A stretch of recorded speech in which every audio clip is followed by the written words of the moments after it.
Presented by Tron, connecting the world to the power of cryptocurrency.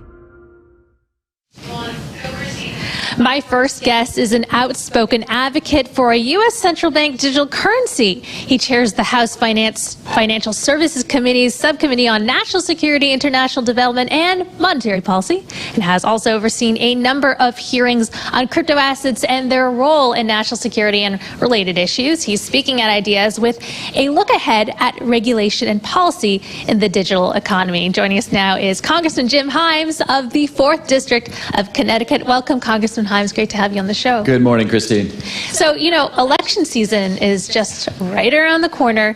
I wonder if crypto is an issue at all or just a non-issue, and what's top of mind for lawmakers right now in Congress? Yeah, that's an easy one. No, it's not. I mean, if you're me and you live in the political world, what you see is a very, very small, incredibly committed and intense group of people who have a, almost 24/7 focus on this. But no, it's not a big issue for most American families today. Fair enough. Well, I guess the issue for the crypto industry would be, when we'll get some more regulatory clarity, and what is top of mind for lawmakers to get some efficiency, for the and regulatory clarity for the crypto industry? Yeah, so that's a great question. That's the sort of trillion-dollar question, right? And what I would tell you is that the short answer to your question is probably in the next Congress, probably in the next 2 years, Congress will enact a statute that creates some regulatory certainty. And what would that be? Well, that's hard to predict, right? I mean, there's at least two big issues. One is sort of an arbitrary issue. Who has authority? Is it CFTC or SEC? Mm-hmm. That's an arbitrary question. There are people like me who believe it's sort of silly to have separate SECs and CFTCs. So getting into the sort of I.D.E.A.S test and all the intricacies of that, eventually we'll get that right. What I think is more interesting is what we're dealing with in the House right now, in the House Financial Services Committee, which is take stablecoins, where there is a bill being talked about. It hasn't been marked up yet, but the idea is what should the protections be? What should the reserves on a stablecoin be? Who should be allowed to issue them? Again, that's not going to move in this Congress, but I do think that in 23, 24, there's a good chance that some sort of clarity will happen there. The latest news there is that Tether, the largest stablecoin issuer out there in the crypto industry, says that they're putting they're removing commercial paper from their reserves. Any reaction to that? Well, this is sort of the heart of the issue, right? I mean, if people are going to get to a place where they're not today, where a stable coin is considered something that you use to buy stuff, a medium of exchange, they're going to need to have a lot of confidence in what underlies that, right? And right now, people don't have that, and that's a reason why I think most of these digital currencies are largely investment vehicles rather than mediums of exchange. So, yeah, I think the House proposal today, and I'm not going to tell you I'm sure that this is 100% right, the House proposal today is if that you put out a stable coin and you say it's worth $1, you're going to have $1 in reserves at the Federal Reserve or at a bank or whatever. That is certainly going to give people confidence. Now, whether that gives businesses the room they need to operate is a different question, but that's kind of what's being discussed in the Congress right now. Are you fine with private stable coins, or do you believe that there should be only a CBDC or room for both? No, I very much think there's room for both. I sometimes get painted the way you painted me as a sort of outspoken advocate for a CBDC. My view of CBDC is that there's probably a market for it, right? What's good about a CBDC? It is the one thing out there that has the full faith and credit of the United States government, just like the dollars in my wallet have, right? And there probably is a population that says that's valuable to me because I don't trust private sector entities or whatever. But no, I imagine that at some point there are both private stablecoins and maybe a CBDC appealing to different populations, just the way people today, some people use debit cards, some people use credit cards. There's a lot of payment choices today, and I imagine that will the U.S. digital dollar eventually replace the cash greenback that we have right now? Well, it sort of has, right? I mean, it was moving in that direction anyway, not necessarily with crypto assets or cryptocurrencies, but with, Zelle, with Venmo. I mean, again, it's probably, I don't know about you, but, I take cash out of my wallet about once a week now. The pandemic obviously accelerated that. So, yeah, I do think eventually that's going to happen. Where are we with the U.S. CBDC? Because we're seeing China expand pilots in their largest province, Guangzhou.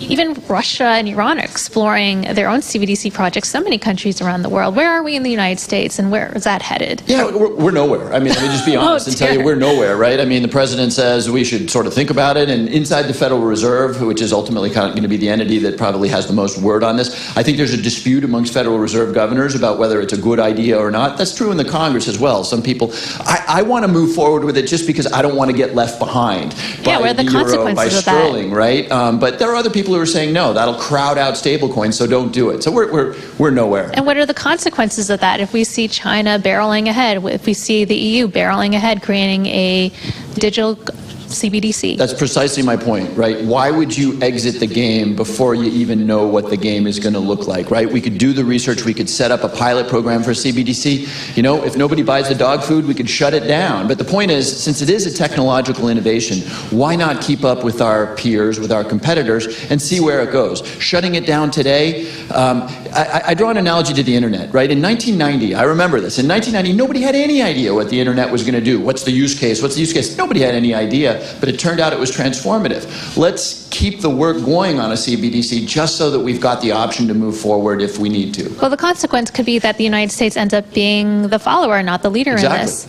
That doesn't feel very good, does it? And by the way, you know, again, sometimes people frame it as CBDC versus private stablecoins. Why not build a CBDC platform upon which innovators could build payment systems, remittance businesses, et cetera? You know, it could serve as really the platform for private sector innovation. All right. Where do you stand on other developing countries that are adopting Bitcoin as legal tender and, you know, creating these crypto opportunity zones? Yeah, I don't pay it much mind, right? So El Salvador is accepting Bitcoin as, you know, as legal tender. I think if you go to San Salvador and go to the market, there's not a lot of people buying food with Bitcoin in San Salvador. I think there's a lot of hype around that. And look, you showed the Bitcoin volatility just now. If you look over the last, you know, year or two, the volatility is absolutely profound. So today, I think some hobbyists are using various cryptocurrencies as mediums of exchange, but the general population obviously is a long way from being there. Do you think it's in the U.S. interest to delay having a CBDC created or having Bitcoin adopted as legal tender in order to continue on the hegemony of the U.S. dollar?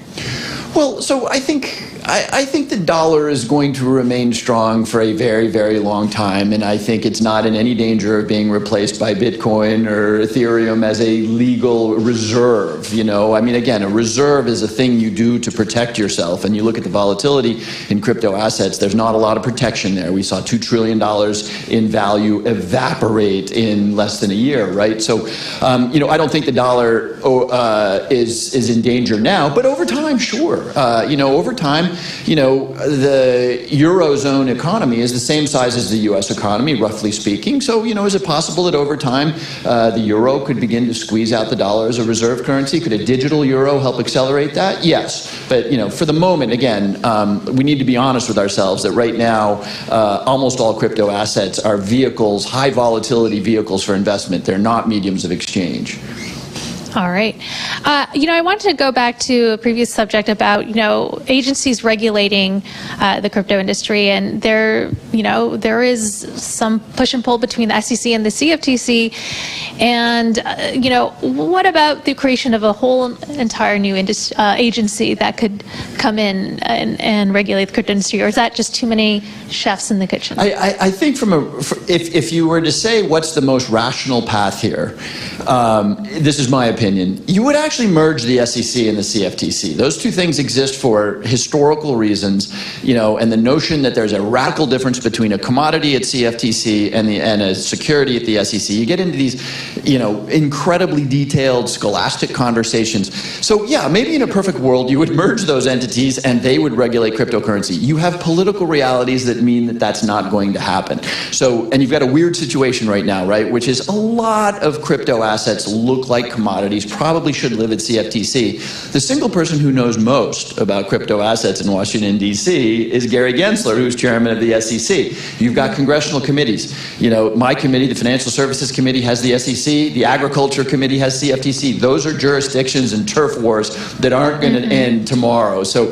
as hard as this is for the private sector to hear, you know, the political realities, the turf battles are going to have a big role in determining how this all plays out. Okay, that's interesting, because we just had this major market crash in the crypto industry, a collapse of Terra Luna, which created this contagion effect that is bankrupting several crypto lenders, such as the latest Celsius, Voyager, a crypto hedge fund called 3 Arrows Capital. And right now the CFTC and SEC are investigating 3 Arrows Capital, saying that you know, they misled investors. Perhaps they should have registered with both agencies. And I wonder if there was more clarity or more efficiency even, could that have been prevented?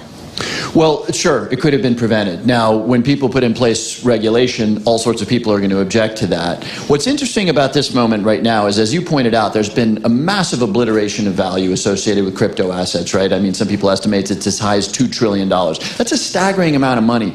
And yet you don't hear what you heard in 2008 when we had the financial crisis. That is to say, you know, people being wiped out, homes being lost, 401ks being emptied. That's because I think those losses, you know, live probably not with the proverbial retail widows and orphans. They probably live with institutions, with higher net worth individuals. Where this really gets serious is when, you know, your average retail investor is putting a meaningful amount of their net worth into crypto assets. When that happens, the Congress is going to act a lot faster than it's acting right now. Quick question that just came up to mind. A CBDC, is there a timeline in the United States for that? When might we see one come? Well, so there's a huge political decision to be resolved, which is, should we move forward with one, right? And there's probably a partisan split on this one, sort of partisan, right? I think, you know, the Republican Party, traditionally more oriented to the private sector, is saying, wait a minute, why would we get the government involved in this? Traditional sort of Republican position.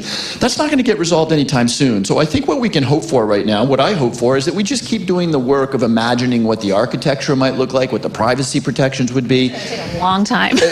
You know, if we were serious about it, we could move it pretty quickly, but we can do a lot of the setup before we actually push the button and say, hey, there's now a CBDC. There are a lot of interesting legal issues coming up. The latest one comes to mind is I.D.E.A.S, which the SEC or regulators want to serve through you know, a help chat bot through the website, and they want to serve this decentralized autonomous organization. Now, an amicus brief has been filed to say, well, a DAO is not a person.